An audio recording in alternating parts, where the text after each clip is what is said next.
Ele durante o tempo em que permaneceu morto, né?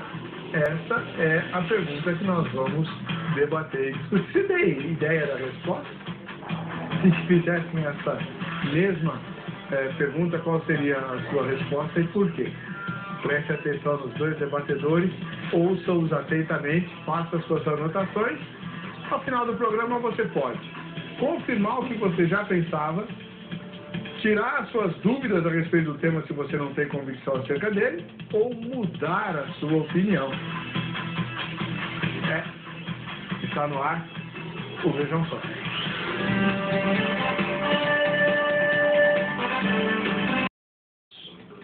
O pastor Jamierson Oliveira, ministro da Igreja Batista Etnos, escritor, jornalista, apologeta, pregador, teve lá no Moinho Velho um dia desses, deixou saudades.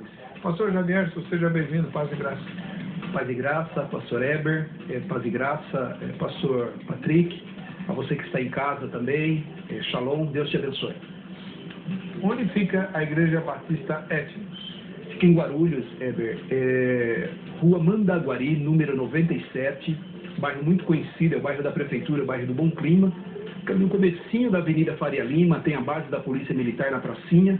A Rua Mandaguari é uma rua paralela à Avenida Faria Lima, né? Convido você que é de Guarulhos, quer conhecer uma igreja, não está congregando, né? Ou amigos de outras igrejas, quer nos conhecer, estar ali num culto, são muito bem-vindos. Muito obrigado pela presença do irmão. Amém. Estreando no programa Vejam Só, nós estamos recebendo hoje, com muita alegria, o pastor Patrick de Almeida Siqueira. Ele é ministro da Igreja Adventista do Sétimo Dia e mestrando em Teologia na Universidade Adventista aqui de São Paulo. Paz e graça, pastor Patrick, seja bem-vindo. Tudo bem com o senhor? Paz e graça, reverendo Weber, tudo ótimo. Para mim é um prazer estar aqui a primeira vez no programa Vejam Só e poder partilhar a palavra de Deus com os nossos amigos. O irmão pastoreia a igreja onde? Reverendo, eu auxilio numa igreja lá em Osasco, ali na Vila Iara, né, na rua Arthur Eloy. Nós temos ali uma igreja que ao mesmo tempo é escola também. Então, o meu trabalho principal é ser pastor de uma escola. Nós temos ali uma escola de... O tema de hoje é: por que Jesus disse que ainda não havia subido para o Pai, se no dia em que ele morreu, ele disse que foi ao paraíso, né? Então, as passagens bíblicas estão em Lucas 23, 43 e João, Evangelho de João, capítulo 20, versículo 17. Qual vai ser o ponto de vista que o irmão vai defender durante o debate? Eu vou defender o ponto de vista majoritário da igreja. Ao longo da história do cristianismo, e essa tem sido a posição histórica da igreja desde os tempos apostólicos, passando pela igreja antiga, né, pela reforma, e chegando até os dias de hoje, é a opinião majoritária do cristianismo, que ensina que Jesus esteve naquele dia com o ladrão no paraíso, e que o fato dele não ter, ele ter visto a mulher que não tinha subido para o Pai, ele não subiu fisicamente. Ele não disse que ele não esteve com o Pai. Ele disse que ele não subiu para o Pai. Ou seja, obviamente em corpo glorificado, né? Mas na cruz, ele expirando, ele entregou o Espírito a Deus. E Jesus é um ser divino, ele tem a natureza divina, e cremos sem nenhum problema, simples assim, que Jesus esteve naquele dia com o ladrão no paraíso, cumprindo essa promessa ao ladrão. Ao mesmo tempo, ele também disse a verdade para a mulher, uma vez que ele não, em corpo glorificado, não tinha subido em definitivo, fato que aconteceu só depois de 40 dias. Né? Tá bem. Muito obrigado, pastor Jamierson Oliveira. Você ouviu o ministro da Igreja Batista Etnos e agora vai ouvir a posição do ministro da Igreja Adventista do Sétimo Dia, pastor Patrick de Almeida Siqueira, que hoje estreia no Vejam Só mais uma vez. Seja bem-vindo, pastor Patrick. Qual vai ser a posição que o irmão vai defender? Antes de falar a posição, me esqueci, eu queria mandar um abraço aos meus queridos, né, a minha esposa Andiele, a minha filha Lavínia, os queridos alunos da Escola Adventista da Vila Iara, os amigos de ministério da Associação Paulistana, né? Queria mandar um abraço para todos vocês. Bem, reverendo Weber, esse verso de Lucas 23, 43 é um verso muito interessante, né? É um verso difícil de ser traduzido pelo fato de que um advérbio grego, a palavra semeron, a palavra hoje, ela está numa posição fibológica, ou seja, numa posição ambivalente. Ela está entre dois verbos. E o interessante é que, como o pastor Jamierson disse, durante a história da igreja, esse verso foi traduzido não como resultado de uma exegese ou uma pesquisa profunda bíblica ou ciência, não. Ele foi traduzido fruto de uma teologia sistemática. Cedo na igreja, assim nós cremos, e temos algumas bases para isso, né, bases históricas.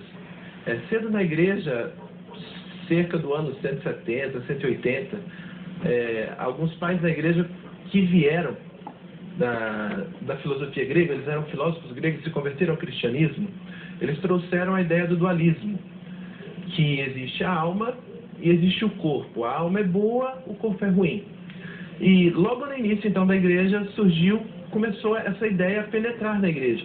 Embora os primeiros pais da igreja, e nós tenhamos vários pais da igreja que são condicionalistas, condicionalista é a palavra técnica, né? Para a pessoa que acredita que a alma não é inerentemente imortal, ela é condicionalmente imortal. Vários pais da igreja eram imortalistas. E como surgiu essa ideia, né, de que Cristo Jesus, ele morreu, ele foi em espírito ao inferno pregar, né, para os espíritos em prisão, né, como diz o apóstolo Pedro.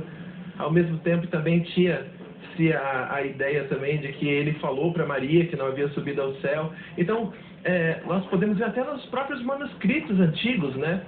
Se você pegar, por exemplo, o Códice Vaticano, ele é pontuado, e a pontuação vai depois do advérbio. Então a tradução seria: em verdade te digo hoje, no futuro estarás comigo no paraíso. Se você pegar o Códice Beza, né, e o Códice Parisiense, ele vai estar pontuado também, só que ele vai estar pontuado de uma outra forma, porque a pontuação ela foi colocada por aqueles que copiavam a Bíblia, certo? Ela não é no original. Todos os grandes teólogos concordam que provavelmente os autógrafos não eram pontuados. Então, esse verso ele foi traduzido como fruto de uma ideia teológica que vem de outros versos bíblicos, possivelmente da influência grega, ele foi traduzido de uma maneira errada. Então, eu vou demonstrar aqui hoje no programa que a tradução correta não é que Jesus disse que estaria naquele dia no paraíso, mas que Jesus deu a certeza naquele dia para o ladrão que quando ele viesse no seu reino, levaria o ladrão para o paraíso. Amém. Muito obrigado pela sua explicação. A partir do próximo bloco, eles vão ter tempo para as respostas e para os comentários. Aquele tempo de 3 minutos e tal. O irmão está a par das regras, né? Mas você aí de casa não. Você vai para o nosso site e vai votar na enquete para ganhar os presentes, concorrer pelo menos, né? A enquete é bem interessante, está lá no vejamsó.com.br e diz assim: segundo as Escrituras, onde Cristo esteve enquanto morto, né, enquanto permaneceu morto? Onde é que Cristo esteve enquanto permaneceu morto? Primeira resposta: no paraíso. Ele falou para o ladrão que ia para o paraíso, ele foi para o paraíso. Uai. Segunda resposta: não, ele permaneceu no túmulo, ele estava morto. Onde é que fica morto? Morto fica no túmulo, no cemitério. Segunda resposta. Terceira resposta é a minha. Não sei, eu não sei. Ou nenhuma das anteriores, né? Ficou vagando, feito alma penada, por aí. Voltou na enquete? Aqui acredite também. Pois é. Então tá. Votou na enquete, você está concorrendo ao brinde da Academia Teológica da Graça de Deus, que... Olha só, esse é o programa Vejam Só. Pastor Patrick, o senhor já se sentiu uma estátua?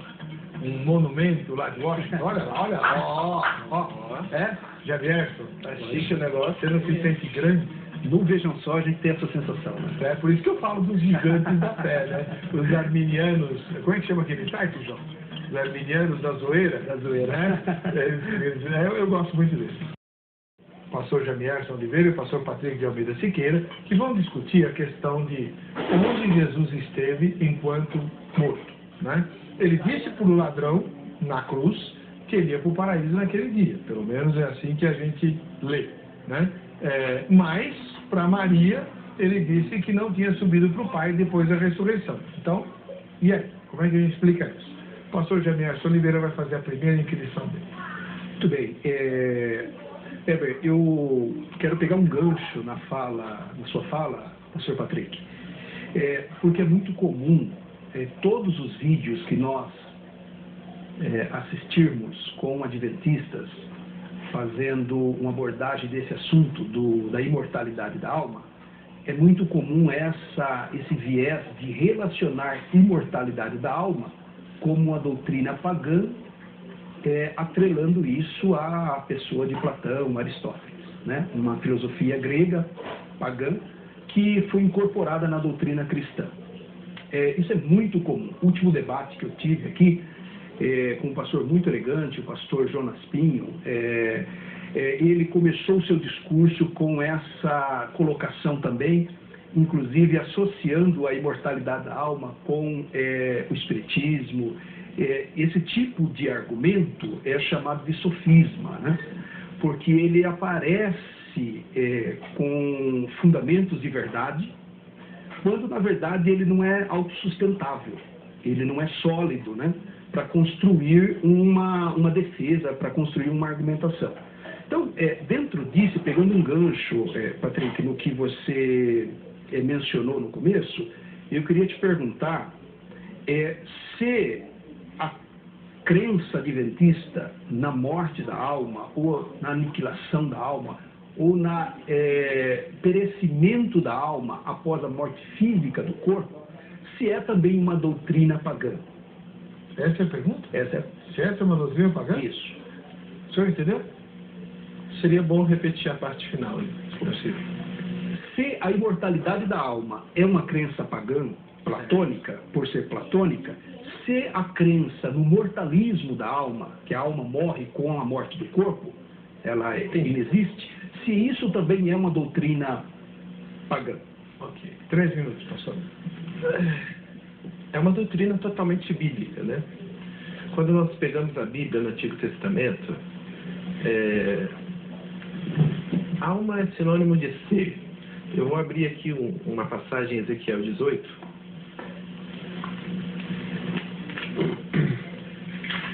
Diz assim o texto, Ezequiel capítulo 18, verso 4. Eis que todas as almas são minhas, como a alma do Pai também, a alma do Filho é minha, a alma que pecar, essa morrerá.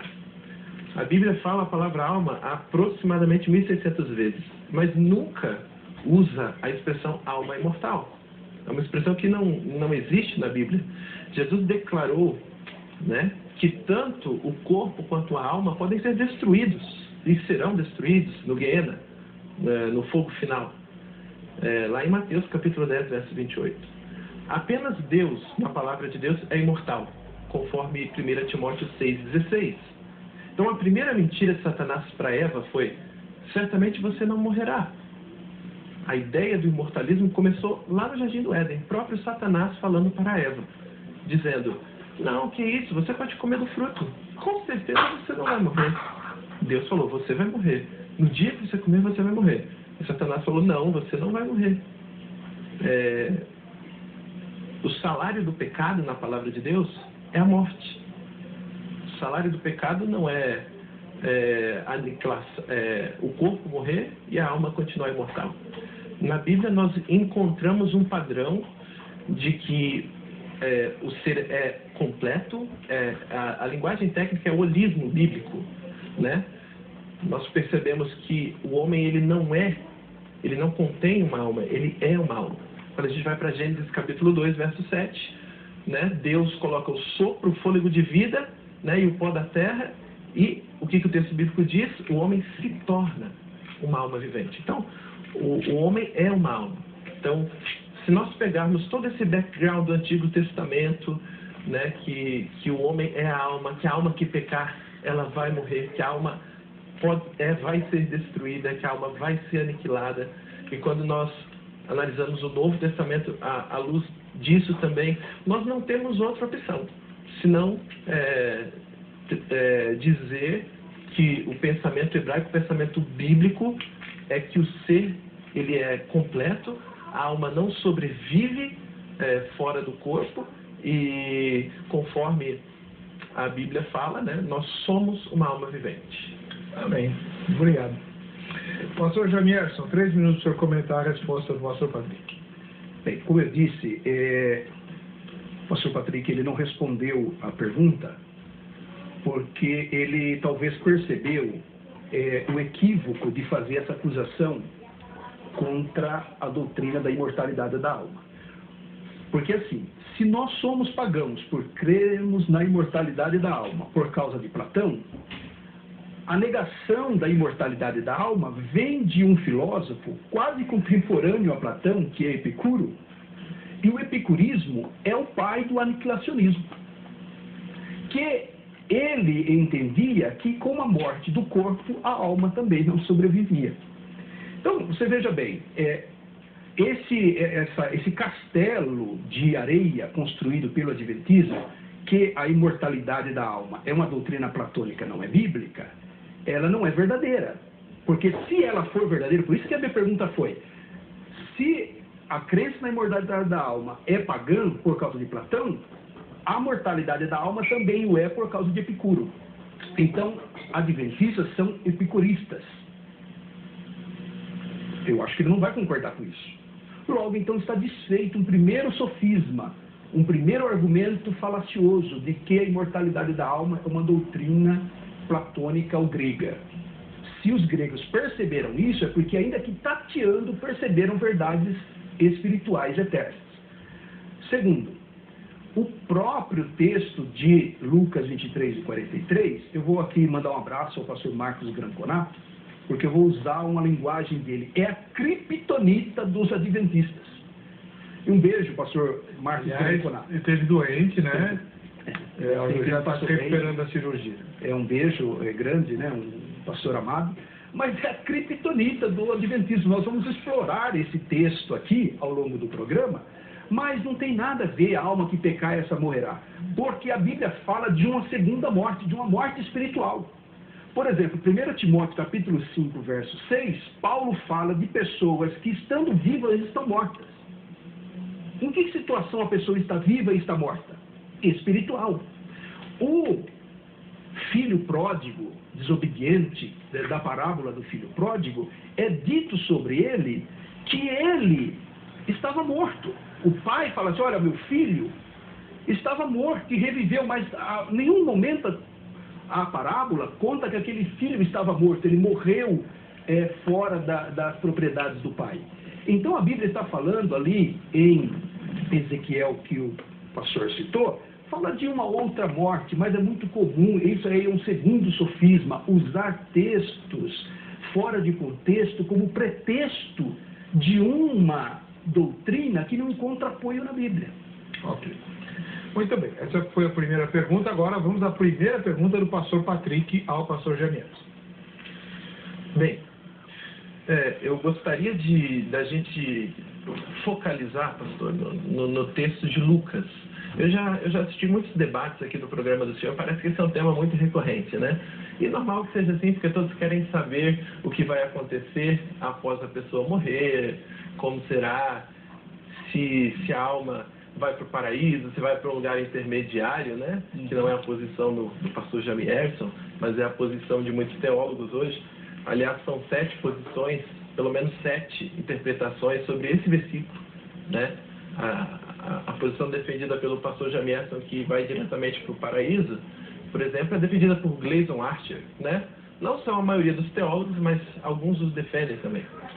Então, em vez da gente ficar aqui debatendo sobre a mortalidade, que é um tema mais amplo, vamos nos deter mais ao texto, certo? Porque esse foi o erro que foi feito durante toda a história. Se pegava outro texto, se pegava outra ideia, e aí forçava a ideia de um outro texto sobre a tradução desse texto. Por isso foi uma tradução errada, certo? A minha pergunta é a seguinte, pastor Jamierson, quais argumentos quer sejam linguísticos, quer sejam gramaticais, né? O que você teria para apoiar a tradução, igual você disse que é a tradução mais comum, em verdade te digo, vírgula, que hoje estarás comigo no paraíso? Quais são os seus argumentos a favor dessa tradução? Essa é a pergunta. Essa é a pergunta, O senhor entendeu? Completamente. 3 minutos. Boa pergunta, pastor. Primeiro uma ressalva, eu não sou um linguista, né? Não sou um erudito das línguas originais, então vou me apoiar aqui sobre comentário de quem de fato tem nome nessa área, né? Um argumento em favor dessa tradução tradicional de 99% das traduções bíblicas no mundo, primeiro, que não se faz exegese em cima de pontuação. Certo? Pontuação é um recurso linguístico posterior aos escritos do Novo Testamento. Isso é fato conhecido por todos os eruditos. Mas nem por isso, por faltar pontuação nos originais, os interlocutores, os falantes das línguas, né, originais do grego e do hebraico, do grego especialmente, eles não se entendiam. Eles se entendiam naturalmente quando estavam falando, né? Porque a linguagem é uma coisa que se traduz na escrita. Se traduz na escrita.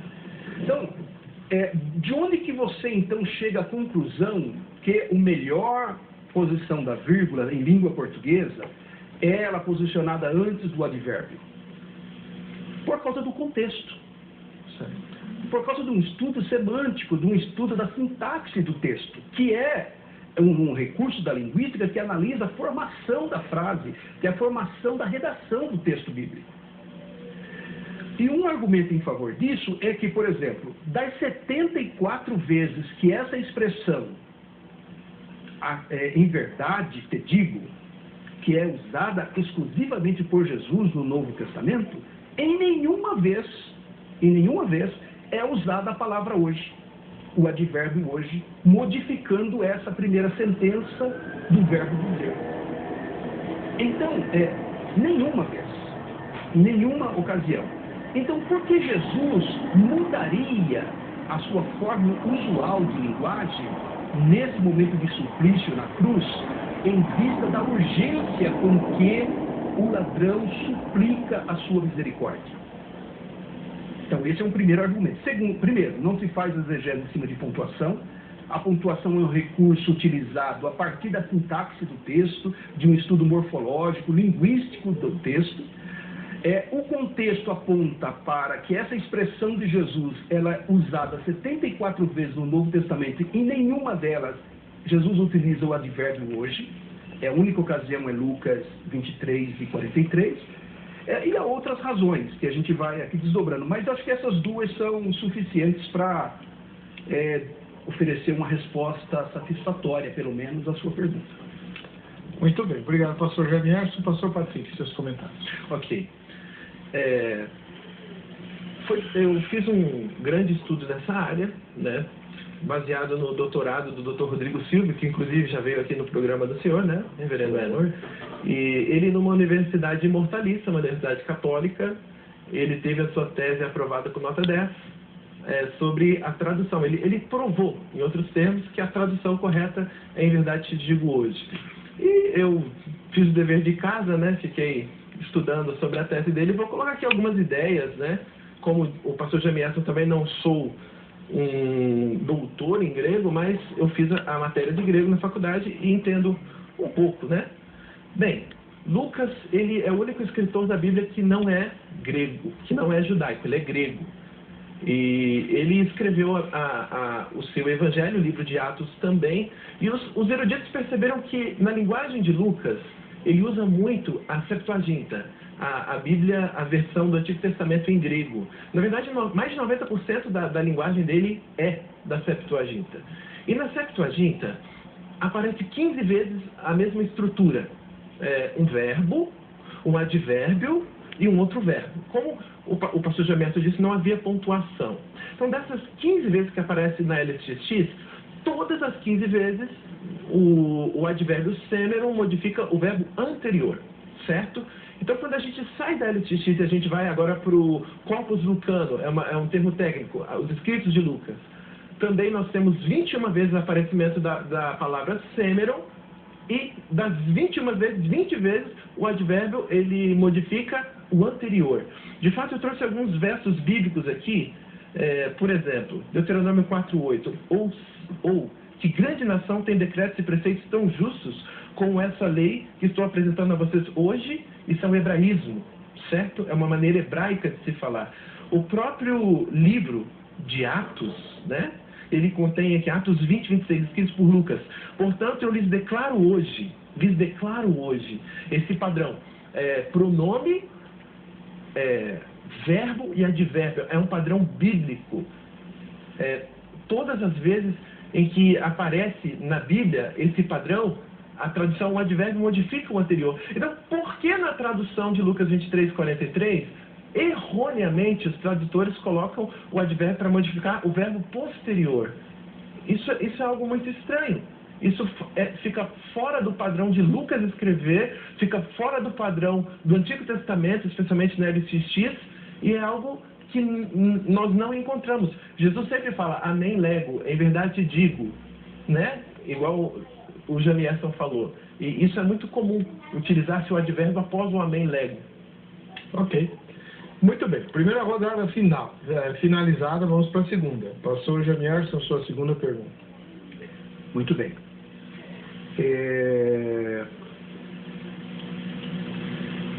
Queria fazer uma ponte ainda na sua fala, mas eu vou deixar para a situação posterior. Eu acho conveniente agora, ainda dentro do texto de Lucas, que é o escritor grego, conforme o irmão mencionou, mas é importante lembrar que Lucas registra 9 dessas declarações de Jesus e nenhuma delas traz o advérbio também. Em Lucas 24:39, porque a gente está repousando a interpretação desse versículo sobre o entendimento de vida pós-morte, se há ou não há, né? Então, no lugar de fazer uma exegese do texto, nós podemos correr o risco, por causa das nossas doutrinas, das nossas interpretações, fazer uma exegese, aquela teologia dedutiva. Por você crer de uma forma, você deduz o versículo daquele jeito, e não indutiva, de fazer com que o texto te leve àquele entendimento, né? Lucas 24:39 diz assim, o momento da ressurreição de Jesus.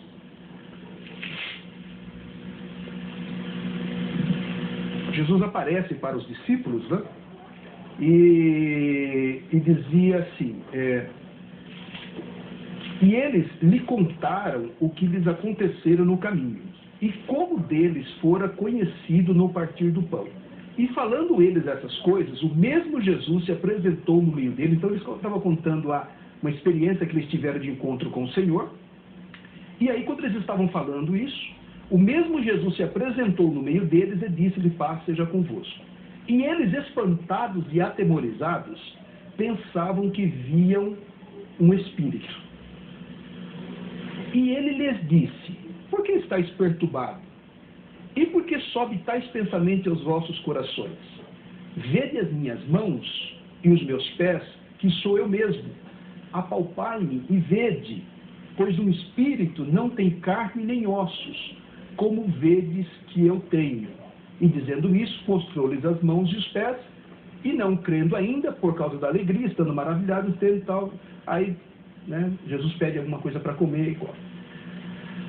Pastor, nem Lucas tinha esse entendimento ao registrar o fato de que a alma perece na morte, por isso que ele grafa o texto obedecendo a linguagem comum de Jesus, e nem o próprio Jesus tinha esse entendimento da morte da alma ou da inexistência de uma entidade material separada do corpo. Porque aqui nesse encontro que ele tem com os discípulos, os discípulos acham que é o espírito que está ali, e ele diz assim, olha, não é. Por que Jesus aqui nessa passagem falou assim, olha, não existe espírito?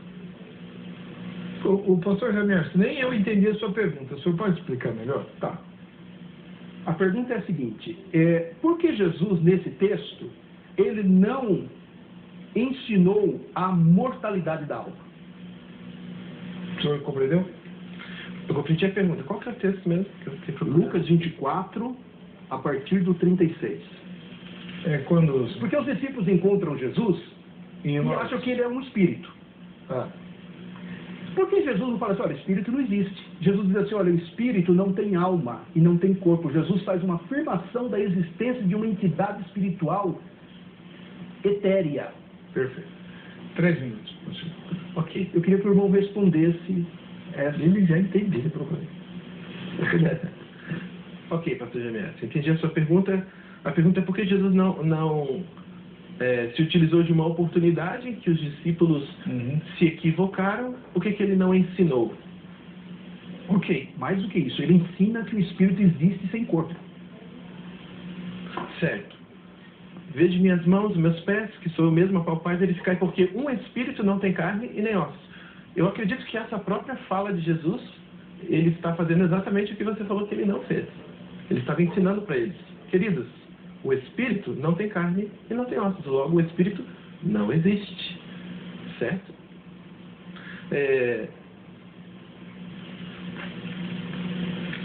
Dizer que existe um espírito fora do corpo, isso não é nem do Antigo Testamento, nem do Novo Testamento.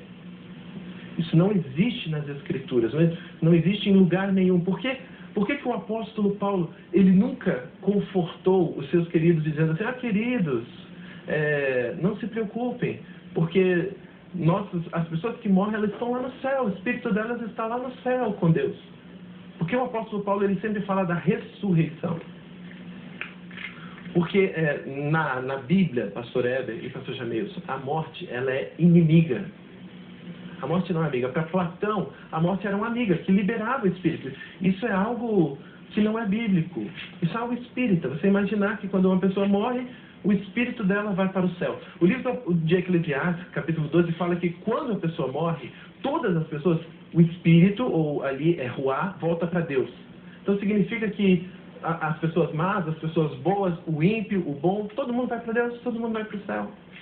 Né? Isso é um entendimento errado. Você precisa fundamentar qualquer ensino no que o Antigo Testamento diz.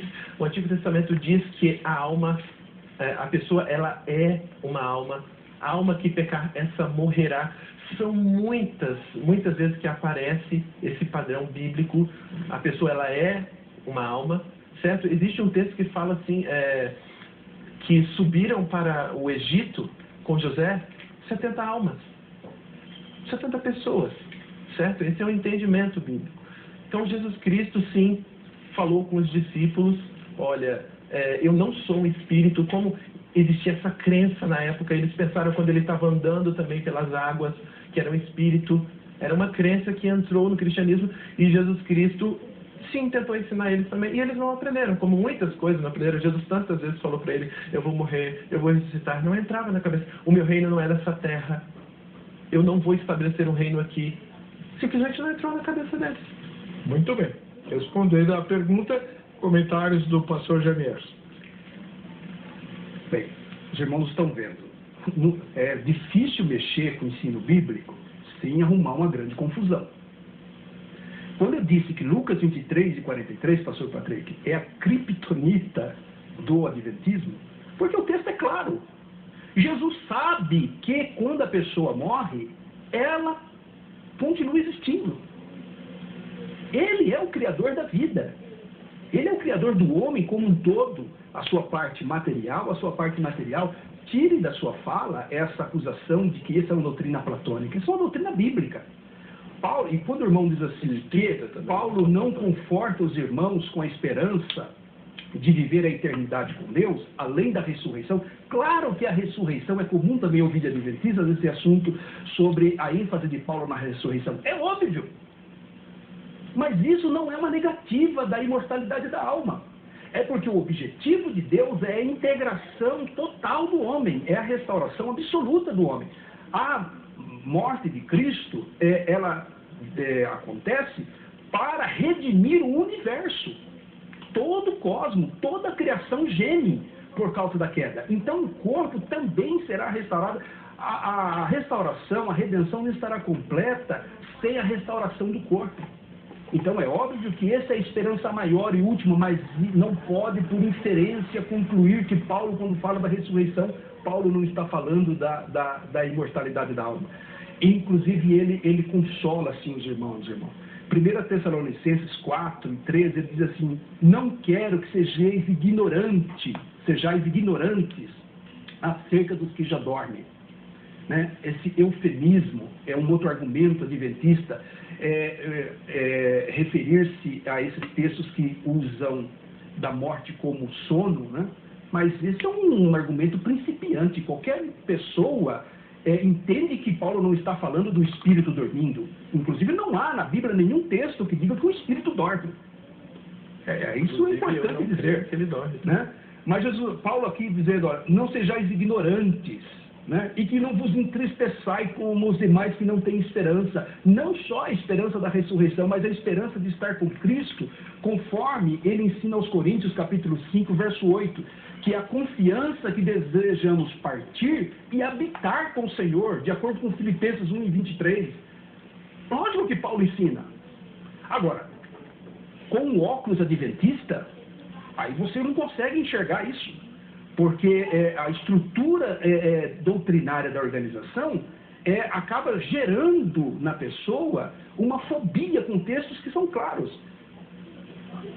Lucas 23 e 43 é óbvio. O ladrão esteve com Jesus no paraíso naquele dia e não tem contra-argumentação. Acabou? Muito bem. Agora o senhor vai empatar a rodada fazendo a sua segunda pergunta, pastor Patrício. Maravilha. Antes de eu fazer a minha pergunta, apenas quero deixar claro para o telespectador, que o pastor Jamierson muito fala adventista. Tem o nome pelo menos de uns 20 teólogos que não são adventistas, entre eles tem Oscar Kuma, que é um grande teólogo. Está errado também. Presbiteriano. Então, nós temos uma gama muito grande de pessoas que estão abrindo seus olhos para o engano antigo, errado também, que entrou na... Patrick. Quando o senhor fala, eu não lhe interrompo. Então, eu gostaria que você não me interrompesse. É que a gente não tem tréplica, pastor. Tá? Pode fazer. Certo, ok. Perfeito. Então, minha pergunta é a seguinte. Nós percebemos que o verso, a melhor tradução para o verso, em verdade te digo hoje, a palavra que é a partícula oti, ela nem está no original, ok? Não está. Existem várias versões, por exemplo, a Teb e a Tob, eles colocam o advérbio entre vírgulas. E eu não preciso aqui falar, mas se você quer saber mais sobre o assunto, leia a tese do Dr. Rodrigo. Eu vou colocar no meu blog, Teologia um pouco mais, eu vou colocar ali um resumo, você pode analisar e ler com calma, ok? Os argumentos a favor da tradução do texto. Então, foi provado numa universidade que é imortalista, que a melhor pontuação do texto, é verdade, te digo hoje, estarás comigo no paraíso. Agora, nós não precisaríamos de toda essa discussão se nós tão somente lêssemos o verso 42. O pedido do ladrão para Jesus é: Jesus, lembra-te de mim quando entrares no teu reino. Reino, o reino de Cristo, no livro de Lucas e em todo o Novo Testamento, é algo futuro. É algo que começa com a presença de Jesus Cristo. Obviamente, sim, essa pergunta. É algo que começa com a presença de Jesus Cristo, mas é algo que coloca no futuro. O próprio Jesus, ele coloca na parábola das 10 minas, em Lucas 17, 20 a 37, em Lucas 19, 11 a 27, e no próprio discurso de despedida pascal, Lucas 22, 16 a 18. Eu gostaria de comer convosco essa ceia no futuro. Então, a concretização do reino está na parousia de Jesus, com a volta de Jesus. Então, o ladrão, ele não tinha um entendimento teológico para saber tudo isso sistematizado, certo? Que Jesus voltaria no futuro, mas para o que interessava para ele era estar com Jesus, estar no reino de Jesus. Jesus responde para ele: em verdade te digo hoje, estarás comigo no paraíso. O paraíso, Jamierson, essa palavra paradeisos, ela aparece 3 vezes no Novo Testamento. 2 Coríntios e em Apocalipse. Em 2 Coríntios é aquele texto que Paulo diz que eu conheço um homem que foi para o céu, não sei se no corpo, fora do corpo, e ele foi ao paraíso, certo? Depois lá no livro de Apocalipse capítulo 2 fala que o paraíso é o lugar onde está a árvore da vida. Em Apocalipse capítulo 20, a árvore da vida, o trono de Deus estão no paraíso, a Nova Jerusalém, que desce da parte de Deus. Que bênção, né? Depois da volta, então, a pergunta é, se o ladrão, ele fala assim, lembra de mim quando traz o teu reino. Jesus responde com o paraíso, que são coisas futuras, certo? Por que Jesus responderia para ele hoje? E Jesus não respondeu hoje. Ele fez eco à pergunta, ele fez eco ao pedido do ladrão. Então, por que paraíso, por que o reino de Deus, sendo na Bíblia algo futuro, por que seria algo presente? Perfeito. A Muito resposta virá no próximo bloco, que a gente explodiu o tempo desse daqui. Essa com a presença de Jesus Cristo? Essa é a pergunta? Obviamente, sim, essa é a pergunta. É algo que começa com a presença de Jesus Cristo, mas é algo que coloca no futuro. O próprio Jesus, ele coloca na parábola das 10 minas, em Lucas 17, 20 a 37, em Lucas 19, 11 a 27, e no próprio discurso de despedida pascal, Lucas 22, 16 a 18. Eu gostaria de comer convosco essa ceia no futuro. Então, a concretização do reino está na parousia de Jesus, com a volta de Jesus. Então, o ladrão, ele não tinha um entendimento teológico para saber tudo isso sistematizado, certo? Que Jesus voltaria no futuro, mas para o que interessava para ele era estar com Jesus, estar no reino de Jesus. Jesus responde para ele, é verdade, te digo hoje, estarás comigo no paraíso. O paraíso, Jamierson, essa palavra paradeisos, ela aparece 3 vezes no Novo Testamento. 2 Coríntios e em Apocalipse. Em 2 Coríntios é aquele texto que Paulo diz que eu conheço um homem que foi para o céu, não sei se no corpo, fora do corpo, e ele foi ao paraíso, certo? Depois lá no livro de Apocalipse capítulo 2 fala que o paraíso é o lugar onde está a árvore da vida. Em Apocalipse capítulo 20, a árvore da vida, o trono de Deus estão no paraíso, a Nova Jerusalém, que desce da parte de Deus. Que bênção, né? Depois da volta, então, a pergunta é, se o ladrão, ele fala assim, lembra de mim quando traz o teu reino. Jesus responde com o paraíso, que são coisas futuras, certo? Por que Jesus responderia para ele hoje? E Jesus não respondeu hoje. Ele fez eco à pergunta, ele fez eco ao pedido do ladrão. Então, por que paraíso, por que o reino de Deus, sendo na Bíblia algo futuro, por que seria algo presente? Perfeito. A resposta virá no próximo bloco, que a gente explodiu o tempo desse daqui. Culpa minha? Não, culpa de ninguém. Muito bem, no bloco anterior, o pastor Patrick de Almeida Siqueira, da Igreja Adventista do Sétimo Dia, indagou o pastor Jamierson Oliveira, da Igreja Batista Étnica, por que o ladrão pede para ser lembrado quando Jesus entrar no reino, e Jesus responde a ele falando de paraíso, sendo que o reino de Jesus é claramente algo futuro, porque o paraíso também não seria se a palavra paraíso aparece no Novo Testamento, sempre se referindo a futuro também, né? Pastor Jamierson, 3 minutos para a sua resposta. Muito bem. Inclusive uma curiosidade, pastor Patrick, a melhor tradução para o verso 22 não é da RC, né? Que diz exatamente 42? Como o irmão, o Lucas 23 e 42. A melhor tradução não é quando entrares no terreno, é quando vieres, né? Uhum. Eu estou aqui com a Bíblia Missionária, que é atualizada, e ela já traz exatamente essa ideia de futuro. Bem, o irmão mesmo respondeu. O ladrão era um novo convertido. Ele não tinha noção das coisas espirituais e nem dos desdobramentos das coisas. Ele lê a placa no alto da cabeça de Jesus, Jesus Nazareno, rei dos judeus. Ele imagina que Jesus realmente vai reinar, ele é filho de Deus, ele tem uma fé messiânica ali, né? E ele então faz esse suplício, ele faz essa clemência.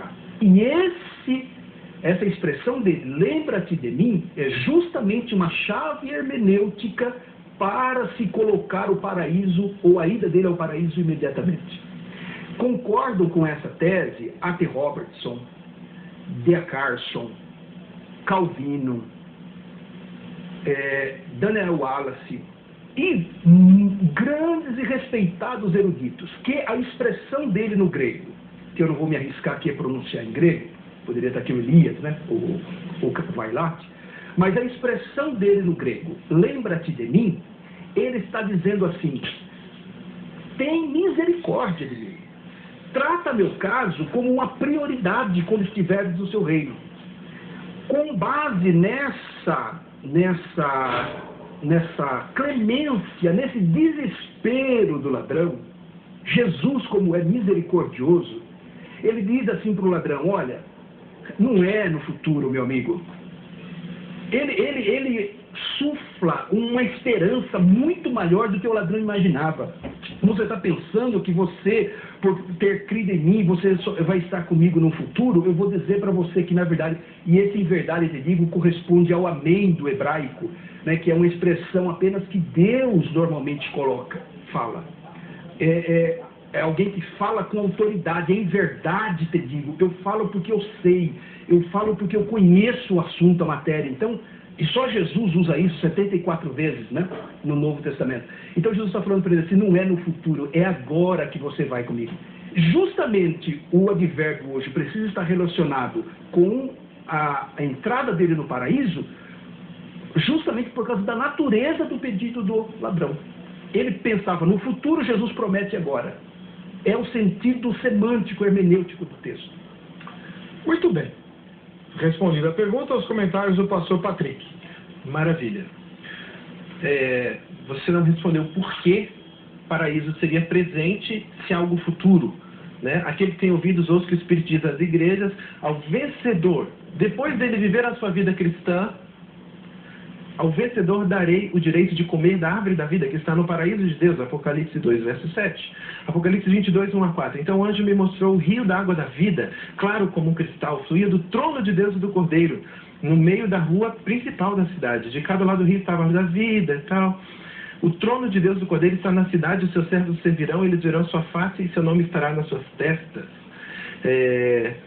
Após a volta de Jesus, que os redimidos vão herdar o reino.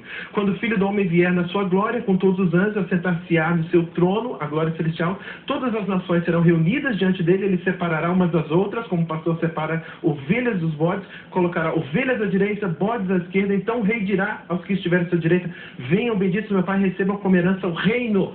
Lembra-te de mim quando vieres no teu reino. Recebimento do reino aqui, depois da volta de Jesus. Isso é um padrão bíblico.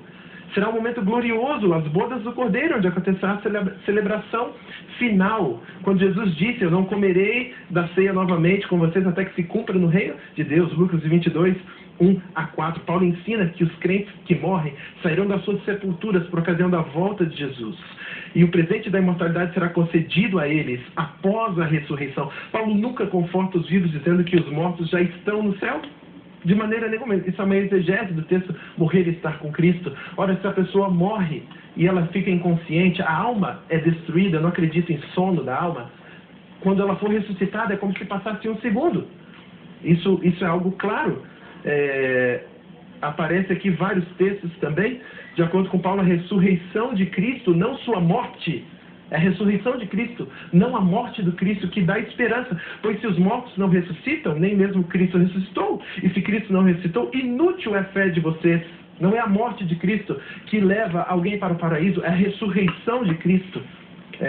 Mas de fato, Cristo ressuscitou entre os mortos, sendo assim a primícia dos que dormem. 1 Coríntios 15, 16 a 20. Se você confessar com a sua boca que Jesus é o Senhor e crer no seu coração que Deus o ressuscitou dentre os mortos, será salvo. A ressurreição de Cristo. E Cristo, claramente, em João capítulo 20, 17, fala: eu não subi ao Pai. Essa história de que o Espírito de Cristo subiu até o céu, isso é uma falta de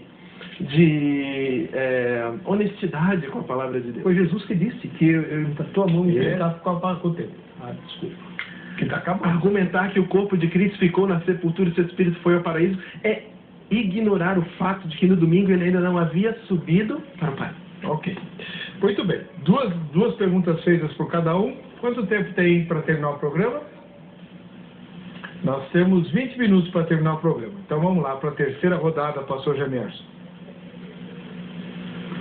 Terceira pergunta. Ou, não sei quantas vão ser possíveis, tá? Bem, foi Jesus que disse que entregou, né? Tá. Lucas está no próprio capítulo 23. 23:46, ele disse que entregou. Sim. Caramba, meu, Jesus fala coisa, ninguém acredita? Qual é a pergunta do irmão? Ai, meu Deus do céu. Vamos para a segunda criptonita do adventismo. Obrigado, pastor Marcos Granconato. É fantástica essa ideia da criptonita, que é a ideia que enfraquece, né? A ideia do mortalismo. Ele usou contra o irmão, né? Isso. Ele usou essa contra- fala contra o senhor. Ele me deu o privilégio de um grande debate aqui, foi muito proveitoso, né? Tá, faz a pergunta, desculpa. Mateus 17, versículo 1. Mateus 17, Mateus, capítulo inteiro, capítulo 17. Sobre a transfiguração de Jesus, aquele fenômeno da aparição de Moisés e Elias no Monte da Transfiguração. Como que o irmão, eu sei que você acredita na ressurreição de Moisés, para justificar a presença de Moisés ali naquela visão, mas eu gostaria que você me citasse um texto bíblico que provasse isso. Então, uma análise sua desse texto com versículos. O senhor entendeu a pergunta? Não é uma pergunta, é para que eu diga o que eu creio É a sua opinião sobre a sobre o transfiguração de capítulo. Cristo Jesus. Pera aqui, eu não entendi. Como é que é a pergunta? Eu quero que ele faça uma abordagem da transfiguração, Mateus 17, da presença de Moisés ali, que é um espírito, ele morreu, né? Segundo Deuteronômio 34, Moisés estava morto. Jesus, Deus disse isso para Josué. Como é que Moisés morto aparece ali. Tá, entendi. É porque o telespectador tem que entender também, além de mim, né? Se não há entidade imaterial que sobrevive à morte. Tá. 3 minutos para a sua resposta. Ok. O debate aqui é sobre Lucas 23:43, né?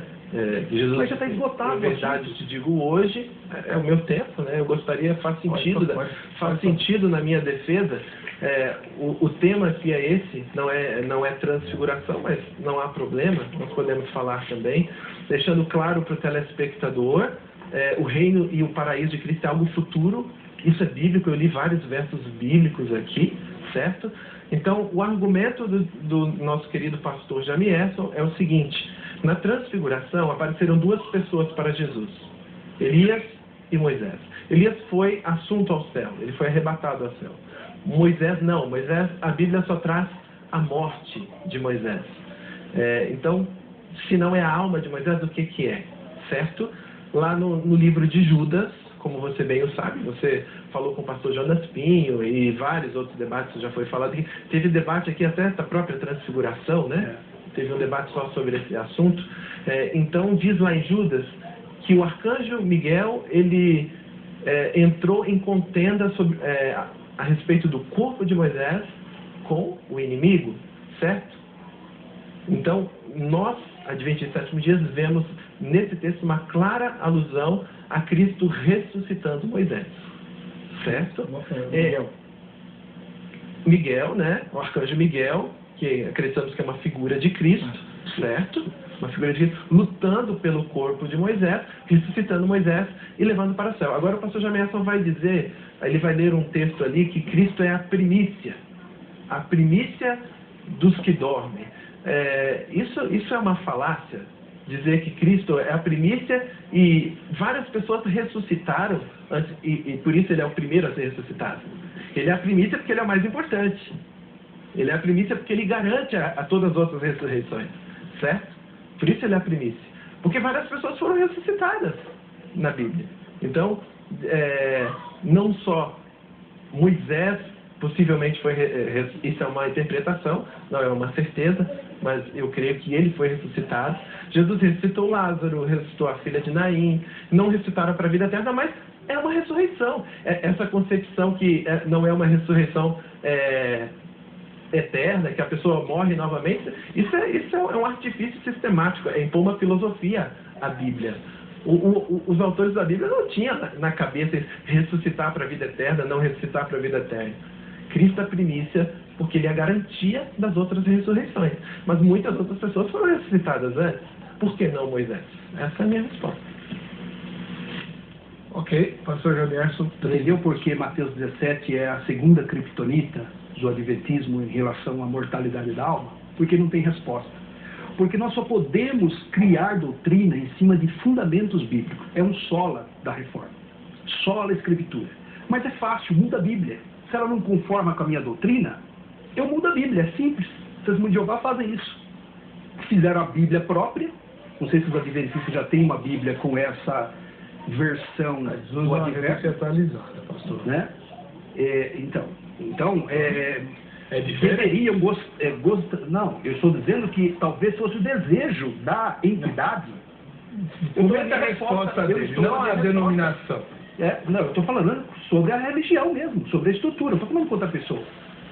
E eu estou dizendo aqui que as Testemunhas de Jeová criaram uma Bíblia própria e mudaram a tradução da Bíblia, Herbert. Isso é fato. Sim, mas os adventistas não têm nada a ver com isso. Mas gostariam. Não sei. É minha opinião.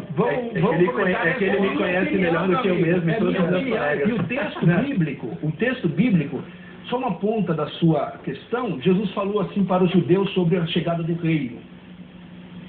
Ei-lo aqui, ei-lo ali, pois o reino de Deus está entre vós. O reino de Deus não começa no futuro, começou com a morte de Cristo, com o ministério de Cristo, meu irmão. Então, essa ideia de um paraíso futuro é como se Deus ainda tivesse pedreiros lá construindo o paraíso está pronto desde a eternidade, porque Deus é soberano. Agora, a ideia aqui de Mateus 17 é um checkmate no mortalismo. Aí vem autores adventistas, eu vou citar alguns, Azenilto Brito, por exemplo, o Lucas Banzoli, que criam lá uma listinha na internet. O irmão ofereceu também uma lista na internet. 260 e poucas razões para não crer na imortalidade. O Azenilton, no último debate que ele esteve aqui com o Ignaldo, ele panfletou aqui a apostila dele, 30 razões para não se crer. Tudo falácia. Pega esse documento na internet e não tem exegese de texto. São suposições. Por que não aparece na narrativa da criação do homem que Deus criou uma alma? Por inferência, por dedução, eu vou chegar onde eu quero. Então, Mateus 17 é uma documentação bíblica de que a alma sobrevive à morte do corpo. Elias está ali naquele fenômeno sobrenatural que aconteceu. Jesus é Deus e ele esteve ali naquele ambiente de glória, ali falando com Elias a respeito da sua morte. Veja que coisa.